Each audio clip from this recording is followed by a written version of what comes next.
the network for the AV industry.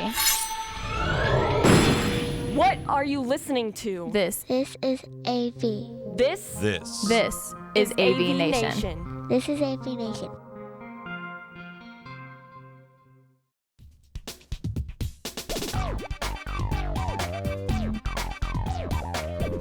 Hello! Welcome to XR Star, your monthly podcast where we talk all things extended reality and the metaverse. I'm your host, futurist Amelia Coleman. Today, I'm thrilled to be recording live from ISE 2023. Integrated Systems Europe is the world's leading AV and systems exhibition. Yesterday, I had the honor of hosting the Content Production and Distribution Summit, and this year, the biggest buzz was around virtual production. Virtual production is a way of making film and television that harnesses computer-generated digital content displayed on LED walls. This allows for real-time visualization and control of the environment and special effects, so they are captured in camera during filming, taking the bulk of the work that traditionally happens in post-production and putting it in pre-production. This method has been proven to reduce cost, time, as well as environmental footprint. And while it might not take over traditional production in the next 12 months, it's predicted to become the dominant method of filmmaking in the next 5 to 10 years. In yesterday's ISE headline keynote, Epic Games Business Director for Broadcast and Live Events, BK Johansson, shared that their 3D gaming software has been used in over 300 films since 2016.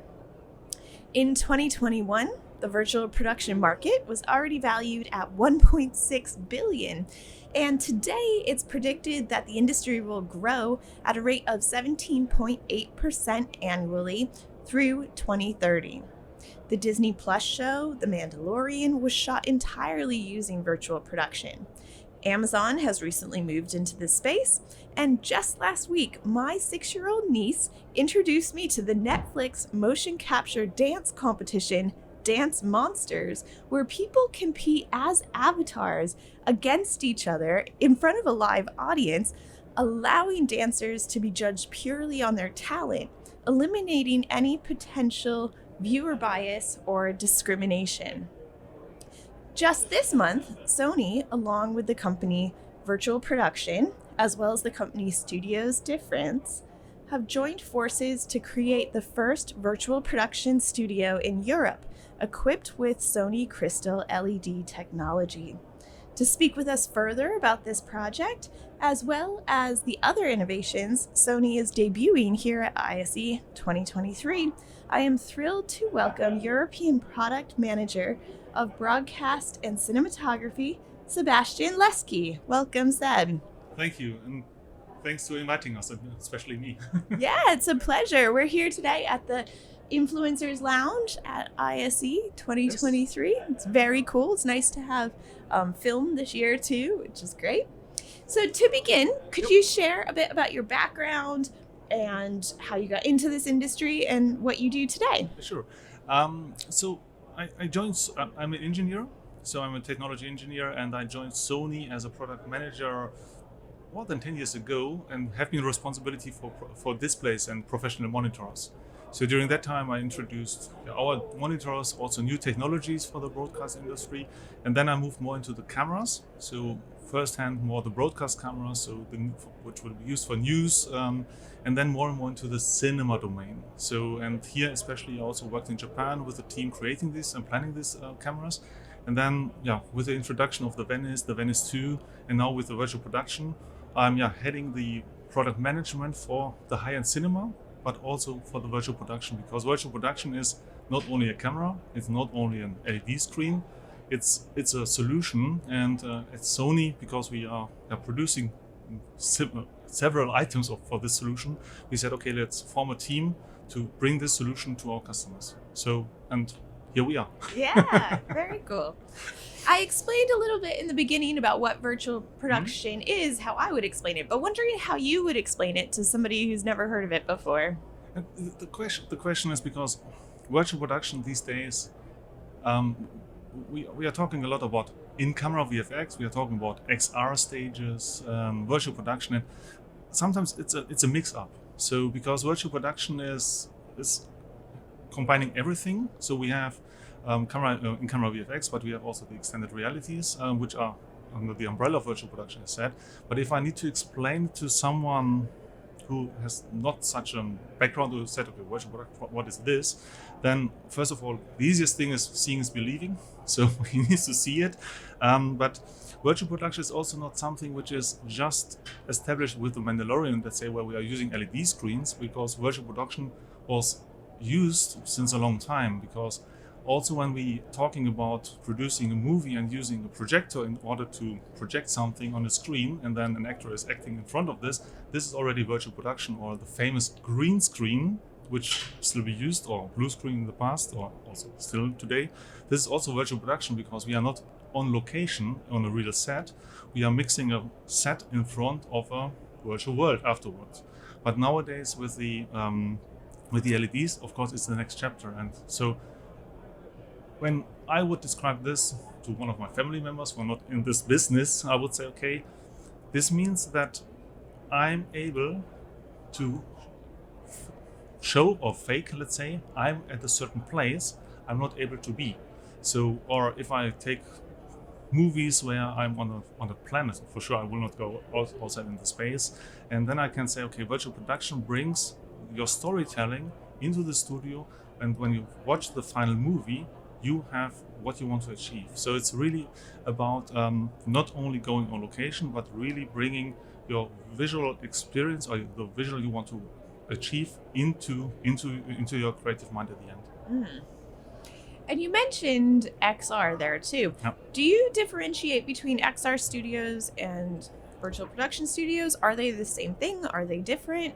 Is it just a language thing? No, it's as I said, it's not. So they are not the same thing, because when taking the umbrella of virtual production, XR stage are part of this.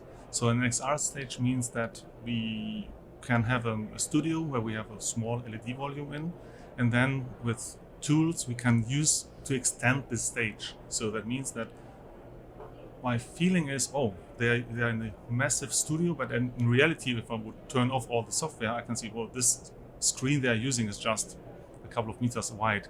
And also XR means that perhaps I can bring into the scenery in a virtual world some items which are not there. So we, on the Sony booth, we are showcasing a video where we are showcasing XR. So that means we have produced a video in Japan where a Japanese lady is driving a bicycle, and then in the final video there are also coming balls from a stair from the sky, but these balls are not there. So these are virtual, and this is this extended reality. So it's part of virtual production. Same as in camera VFX. Well, so it's virtual production is an umbrella, and then you have different scenarios underneath. Gotcha.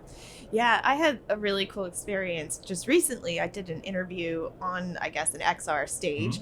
And in the post-production, when I finally saw the video, it was really cool because they overlaid 3D objects in front of me that looks like I was interacting with them, but I wasn't. So that was really cool. So we have some big news that you guys have created the first virtual production studio in France. And wondering if you can tell us a bit about that, and then also what's Sony's goals for this space? So correct. So this studio was opened officially 2 or 3 weeks ago. So it's really brand new, and the customer, he had already a virtual production studio in the studio, and then we had shooting in his studio, and he knew about our crystal LED, and he said, okay, I want to improve my quality. I want to go the next step. So please, can we double check and can we test your LED volume, because we know that you're producing the LED screen, you have the cinema cameras, and this is a good combination because it's a color consistency, about the synchronization of the whole system. So he said, okay, please, can we test your LED wall as well? And at the end, he decided, okay, I want to go with the crystal LED, and now we have established a wall which is 18 meter wide and 5 meter high. So it's really not a small one. Yeah. And this will be used for series, for commercial shoots, and this is open for everyone. And for us, it's of course the important thing that now we have a studio in Europe. Everyone can go in, can hire, and can book for his commercial, for his TV series, for his drama shoots, and can benefit from the highest quality, can get in virtual production because, as said, we are using the Crisp LED with a small pixel pitch, which is also important for the quality, but also then combined with the Sony cameras in order to have the best color reproduction at the end. Yeah. Well, and I was just thinking about scheduling that space. If in traditional filming, you have sets, you have props, you have all this kind of stuff, so you wouldn't necessarily be able to book a television commercial in the morning and a film in the afternoon. Whereas if you're shooting in virtual production, you don't have to move any sets or store any sets or that kind of thing. So it must be easier to accelerate how much material you can turn out. Correct. So this is one thing, and this is, I think, quite important when it comes to in-camera VFX, that, as you already mentioned, the pre-production is getting way more important, because you need to think about, okay, what do I want to do on set? How do I want to shoot? Where to position my set, my props, and even my virtual world? What camera I want to use? But if you are putting tremendous the effort into the pre-production, then you are way quicker on shooting, and of course you're way quicker in the post-production. But this is the one thing where people are still learning and understanding also when it comes to light, in order to be quicker on set in the studio and then have a quicker outcome at the end for the production. And one huge example is when it comes to commercials, as you said, that I spoke to a DOP who's shooting a lot of commercials also in the virtual production or in camera VFX technology, and he said these days the final product which should go into the commercial is ready quite late. So the company is coming and said, okay, here's your headphone, but the commercial needs to be ready, let's say, tomorrow. The slot in the TV is already booked, so we cannot move this anymore. So that means for him it's way better because he can put everything into pre-production, can use a prototype to make his setup, to make his lighting, and then when the final product is coming, he just needs to shoot, and the post-production has less work, so he can meet the deadlines already booked by the agencies. So this is a huge benefit of virtual production, but of course you need to make sure that the pre-production is not underestimated. Yes. And I haven't fact-checked this fact, but yesterday when I was hosting the Content Production and Distribution Summit, one of the speakers said that it could result in savings of 70 to 80% when it comes to production. And like I said, I haven't checked that number myself, but that's huge. And I'm wondering if that's something that you guys are finding already, and then what are some of the other kind of key benefits that you've identified? So I also saw this number, so I need to double check if it's really the same, but it's a huge saving for sure. Because it's not a huge saving only about, okay, in the post-production, because you have it in the pre, but the saving is about, as you said, we don't need to travel around the globe anymore. So if I want to be in Barcelona, shooting in the Barcelona, I can do this in France at the Plateau V12, for example, and I don't need to travel with the actors. I don't need to travel and ship the gear. So this carbon footprint, which is getting more and more important, is heavily reduced. And as said, I'm completely independent of the weather and in my scenario. So if I need to shoot noontime all the day, I can do. Yeah. If I can do my pre-production also with not the final actor, because the main actor cost a lot of money, so I just take a stand-in for my pre-production, and then the main actor is just coming for a certain time in order to shoot. This is also possible. So all of this combined will result into a huge number of savings, not only budget-wise, but also in carbon footprint, which is good for planet Earth, and this is what we also should aim for. So it's good, but as said, you need to be really cautious about the pre-production and not be trapped to say, okay, I just go into in-camera VFX workflow, and then at the end you have post-production and to fix things because you haven't thought about it at the beginning. That efficiency of time, I think, is really important, because you think if you are filming in London and you want Brad Pitt to make a cameo in your movie. Maybe he can't take a week to come over and do it, but he could film in a studio in California. Correct. And you could have an actor in London, and it could make it look like they're in the same room, right? Correct. And also what's coming when we talk about props and stand and stages and the build. So I had to chat with a DOP, and he said, yeah, we finished our movie, and then at the end the director said, this scene we need to repeat. Unfortunately, all the set was already put into the bin. Right. So they have to recreate it again. Huge cost. And this means that for the set, because it's on the LED screen, it's virtual, you just can load it again. Of course, you need the props in front, so in the real world, but a lot of things you don't need to set up again, which is also reducing the cost. And as you said, Brad Pitt, if he would be able to come over to London for a week, but it's easier to keep him in Hollywood, this is also possible. So we have done one test and one production, which is called Killian's Game, and you can also see it, also the BTS on the web with the Venice and the Chris LED, and this was exactly the same. So they shot parts in Hollywood in LA, and then the rest was in the studio in Japan. So with the background of Hollywood and LA. So and these are also the things which can be quite beneficial and reducing a lot, not only the carbon but also the cost overall. Cool. So I asked this question yesterday, and I'm curious if you have the same answer, which is, there seems like there's so many benefits. Is there anything that we are trading in or giving up for this? Is there any disadvantages that you can see from where this is headed? Not so much. So the thing is that the virtual production or in-camera VFX, as you also mentioned in the introduction, it will not completely take over on location shooting. So there will be still the need for going on location, but it will be a mixture. It depends on the production. Right now, of course, as said,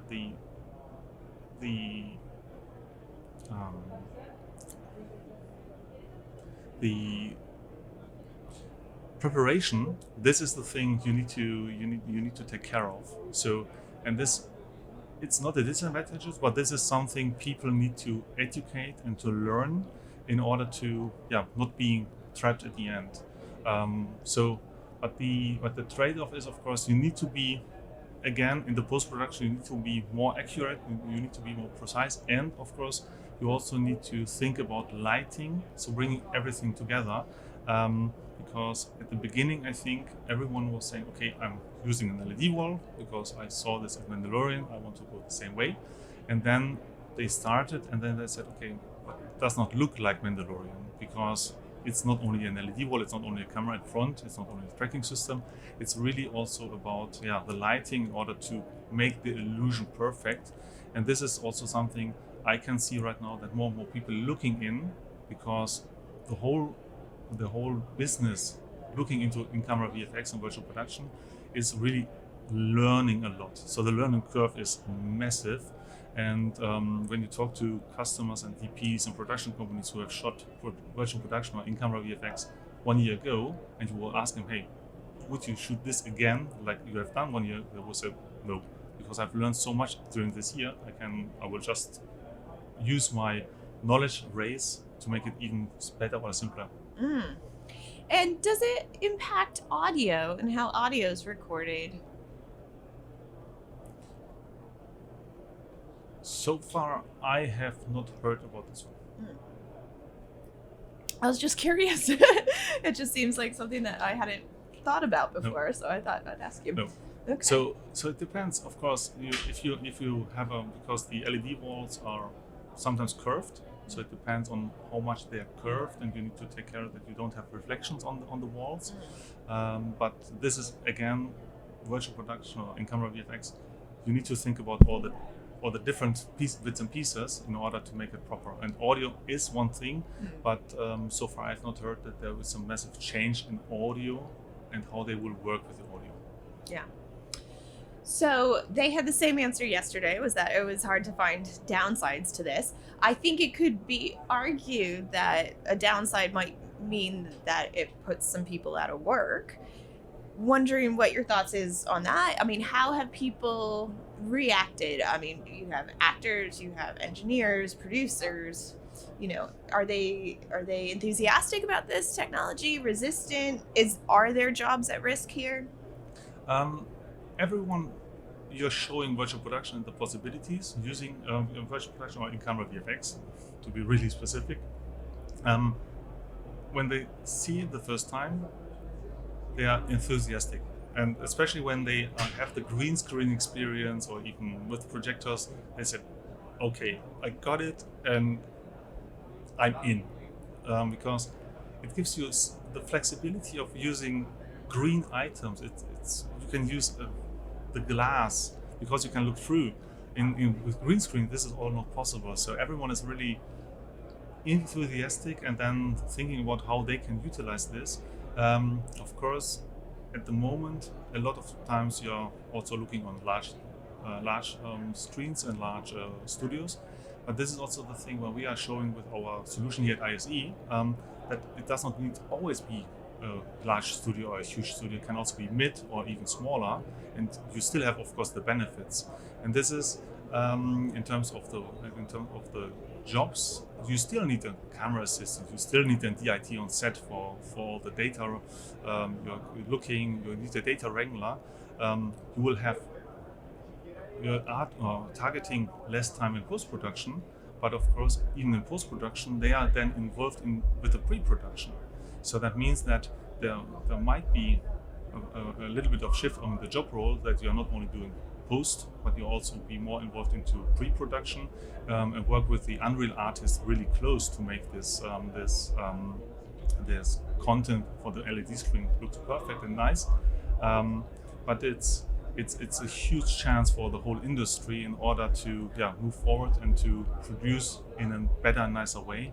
And as said, also for the backplates we are using on the LED screen, it does not need to be all the time Unreal and 3D content, because so far sometimes when you talk to a customer, he's always thinking, okay, I need to use screen, I need Unreal, I need to be an Unreal expert in order to run this. But as said, sometimes it can be a medium or a small screen, and it could also be that it's okay just to run a 2D video on the LED screen, and because this is enough for the scene you want to capture, and this is also what has done in the past. So it's really coming from green screen, and then the first experience we have been using an LED, using a 2D video, just playing back, and then going into Unreal. So you have the different options, and this is where people are so excited about. And so far, the resistance was not there, which is good, because this helps everyone to evolve in this industry. But people are thinking about, okay, which size fits best for their production. Yeah, you just mentioned something really interesting. It seems to me like the cost savings and the accessibility of this is kind of lowering the barriers to entry, and I'm wondering if that is what kind of like long-term impact that might have. Does that kind of make everybody a content creator? Does it empower brands to move into kind of areas of filmmaking that they haven't before? Do you think this is ultimately a technology that's kind of going to democratize across industries, or? For sure, I guess it will open into different applications. Mm-hmm. So that, for example, other companies, especially when we talk or look smaller stages or medium stages, I said, okay, well, this is now a technology I can use for my clients in order to achieve better content for them. Because at the end, we want to achieve the best quality content we can for our end customers. And this could open. However, as said, and this is also one thing where the industry at the moment is lacking of, we need the experts. As said, everyone is learning, and it's not only an LED wall, a camera in front, let's go. Yeah. It's way more because of the tracking, because of, as said, with the lights and with the Unreal. And this is especially a thing or a field where we are lacking of experts right now. So we need, and this is where the new universities are looking into, we need these lectures, and we need to educate people in order to work also in this domain, and not only from a game engine, game game programming point of view, but have also the artistic view. Because we have, of course, fantastic game developers using Unreal since years, but of course they might not have the link into the cine domain to talk to a DOP and to achieve his vision while shooting. And this is something, thanks to all the universities in this domain and looking into virtual production, that they are establishing courses in order to educate more students going in this domain and to open it to more people and to make it also easier accessible. And I wonder too if one of those keys to accessibility is going to have an AI component, because we have right now the rise of things like stability diffusion and chat GPT, and I see it very much as a bridge in, from where we are today into metaverse, Web3, because it will simplify things. What do you see the role of AI playing in this future of content creation when it comes to virtual production? Again, in order to differentiate, so for in-camera VFX, so using the camera and capturing with an LED screen, at the moment AI is not so visible, so might change, we will see, to make things perhaps even easier and in the pre-visualization, in the pre-production. But as said, virtual production is also the volumetric capturing these things, which is also falling under virtual production. And there AI is in a different scale, and we can see that AI is coming in. So, but in terms of in-camera VFX, what we are showing here at ISE as well, and for the cine industry, so far it's not there yet. But let's see. Technology is changing quite quickly, as we have learned during the last couple of years. It is. I actually did a talk this morning, and I shared a fun fact, which was Netflix. It took 3.5 years to get 1 million users. Instagram was 2.5 months, and ChatGPT was 5 days. So I think that's a real indication of some of the disruption that is headed our way. You mentioned the Sony stand. Can you share the innovations that you guys are debuting? Yes, of course. So at Sony at ISE this year, so we have introduced a new Chris LED series, so the BH and the CH series, so which is more into retail and corporate production.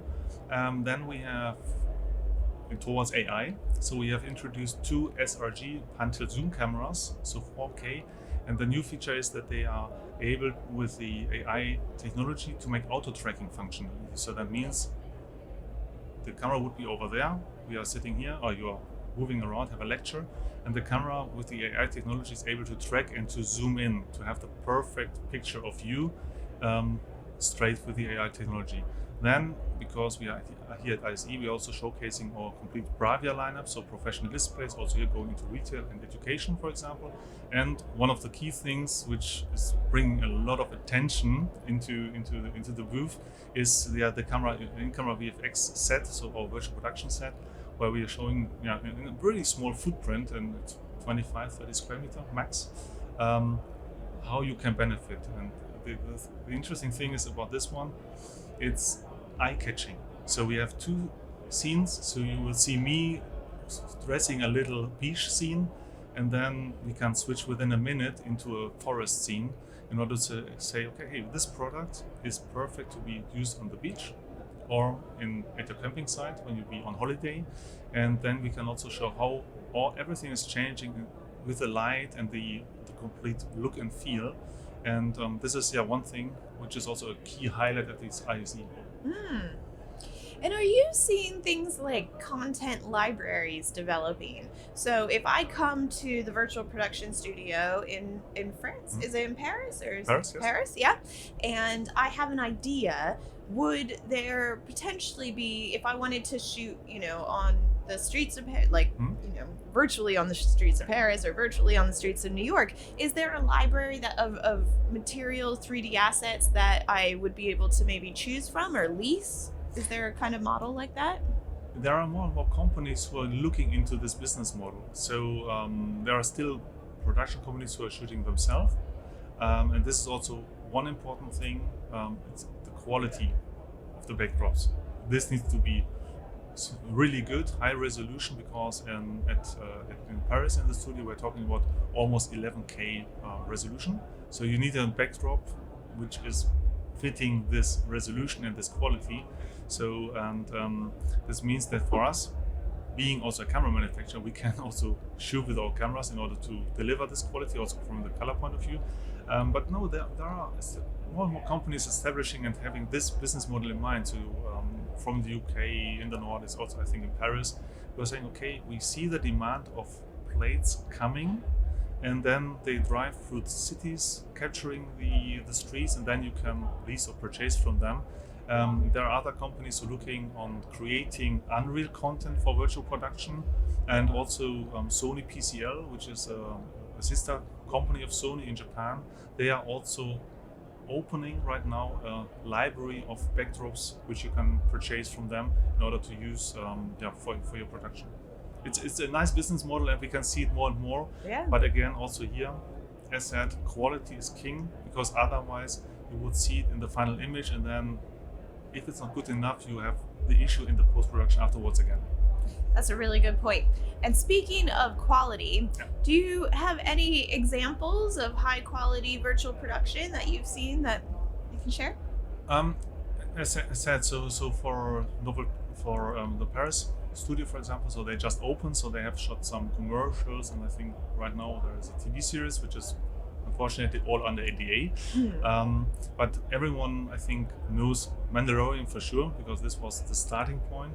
The Dune was another one, and then there are more and more movies coming also this year who have not shot entirely in camera using LED screens and in-camera VFX, but parts of this. And as said, it does not mean that a full movie is shot in a studio in an LED volume, but there are certain scenes which makes total sense to do, and in order to use or increase efficiency. So will be interesting to see the movies coming up. The Sun, Pinocchio, for example, are some of them which are using also virtual production.